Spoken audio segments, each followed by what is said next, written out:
अस्सलामुअलैकुम।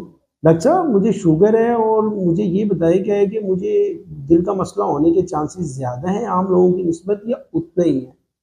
ये लोग अक्सर हमसे सवाल करते हैं ड्यूरिंग प्रैक्टिस। आज हम मेडिकली पॉइंट ऑफ व्यू से देखते हैं कि आया कि ये इसमें क्या सच्चाई है।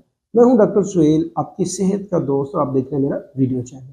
अगर बात की जाए ऐसे लोगों में जिनको शुगर होती है, तो उन लोगों में अगर बात की जाए तो तकरीबन 2 से 3 गुना ज़्यादा चांसेस होते हैं उन लोगों में दिल का मसला होने के। तो लिहाज़ा इन लोगों को जिनको शुगर होती है, उन लोगों को हम हाई रिस्क तस्वुर करते हैं।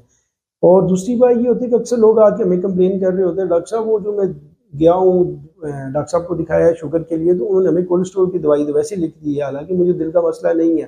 तो ये याद रखिए कि कोलेस्ट्रॉल की दवाइयाँ रिकमेंडेड हैं शुगर के मरीज़ों में।